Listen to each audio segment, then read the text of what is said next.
দর্শক, আপনারা দেখছেন খবর সংযোগ। আজকে বিকাল ৫টায় কিন্তু করাইল বস্তিতে আগুনের ঘটনা ঘটে এবং এর পরপরই কিন্তু করাইল বস্তিবাসী তারা কিন্তু তাদের জিনিসপত্র নিয়ে যে যার মতো পারে করাইল বস্তি থেকে বেরিয়ে পড়ে। এবং এই করাইল বস্তির কথা যদি বলতে হয় তাহলে আপনারা জানেন যে এর আগেও এই কয়েকবার এই করাইল বস্তিতে আগুন লেগেছে এবং করাইল বস্তির আগুন আগুন লাগলেই মানে বলা যায় যে সব থেকে বড় একটি ভয়াবহ আগুনের ঘটনা ঘটে ঢাকায় এই করাইল বস্তিতে আগুন লাগা মানেই। কারণ করাইল বস্তি এতটা ঘনবসতি সম্পূর্ণ বস্তি যেখানে ঢাকার ভিতরে বলা যায় যে গরিব দুঃখী বা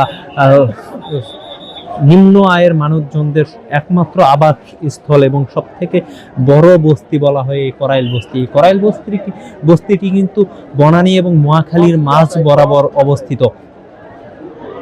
দর্শক, এই করাইল বস্তিতে কিন্তু এর আগেও কয়েকবার আগুন লেগেছে এবং এই করাইল বস্তিতে আগুন লাগার পর কিন্তু প্রচুর পরিমাণে আগুন বেড়ে যায়, কারণ এক জায়গায় আগুন লাগলে পুরো করাইল বস্তিতে ছড়িয়ে পড়ে।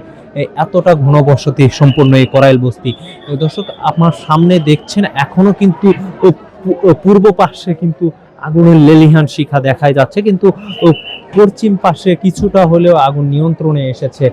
ফায়ার সার্ভিসের প্রায় 16টি ইউনিট এখন পর্যন্ত এই করাইল বস্তিতে কাজ করছেন। আমরা যতটুকু জেনেছি ফায়ার সার্ভিসের এখন পর্যন্ত 16টা ইউনিট কাজ করছেন এই করাইল বস্তিতে আগুন নিয়ন্ত্রণে আসার জন্য। এবং করাইল বস্তিতে আগুন লাগার পরপরই যদি বলা হয় এখানে করাইল বস্তির আশেপাশে এরিয়াতে বৈদ্যুতিক যে সংযোগ সেই সংযোগটি বিচ্ছিন্ন করে দেওয়া হয়। এবং আপনারা দেখেছেন যে আমি এইখানে করাইল বস্তির পাশে যে ট্রান্সমিটারটি আছে এই ট্রান্সমিটারের যে মেইন পার্টসগুলো সেগুলো খুলে নেওয়া হয়েছে এবং করাইল বস্তির দোতলা তিনতলা যে সকল বিল্ডিং আছে সকল বিল্ডিং কিন্তু পুড়ে গিয়েছে এবং পুড়ে গিয়ে এক পর্যায়ে গিয়ে আগুন নিজেই কিন্তু পুড়তে সব নিঃশেষ করে নিজেই কিন্তু নিচের দিকে নামতে শুরু করেছে। এবং বলা যায় ফায়ার ফাইটাররা তারাও কিন্তু অনেক চেষ্টা করেছেন, এত তীব্র আগুনের মাঝেও কিন্তু তারা ভিতরে প্রবেশ করার চেষ্টা করেছেন। যখন প্রবেশ করতে পারেন নাই তখন কিন্তু তারা সাইড দিয়ে পানি দিয়ে তাদের আগুনকে একটা গুন্ডির ভিতরে বদ্ধ করে রেখেছেন এবং সেইখান থেকে আগুন যেন অন্য কোথাও ছড়িয়ে যেতে না পারে, যার কারণে কিন্তু আগুনকে সাইডে পানি ছিটিয়ে কিন্তু আগুনকে একটা জায়গায় বদ্ধ করে রেখেছেন। দর্শক, এখন দেখছেন এখন কিন্তু পশ্চিম পাশের এরিয়াতে অনেকটাই আগুন নিয়ন্ত্রণে এসেছে, যার কারণে ফায়ার ফাইটার থেকে শুরু করে এই করাইল বস্তিবাসী তারাও কিন্তু ভিতরে প্রবেশ করেছেন, তারা কিন্তু উদ্ধার কাজ চালিয়ে যাচ্ছেন।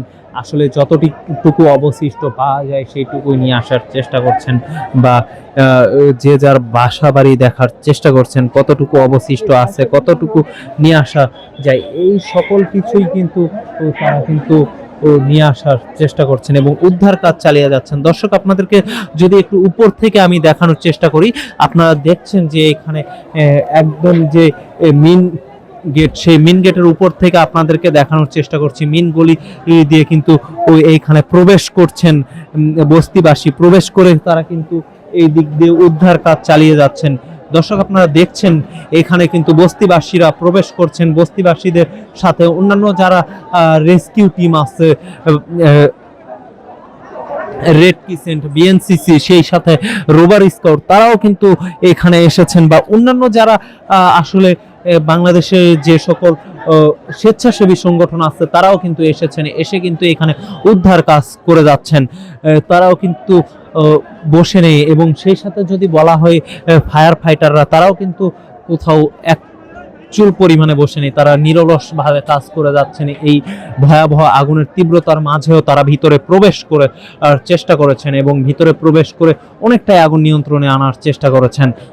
দর্শক, আমার সামনে একটি বাড়ি দেখছেন যে এই বাড়িটি পুরো একদম নিঃশেষ হয়ে গেছে। আসলে এমন কোনো কিছু বাকি নেই যে আর পোড়ার মতো আর কোনো কিছুই বাকি নেই।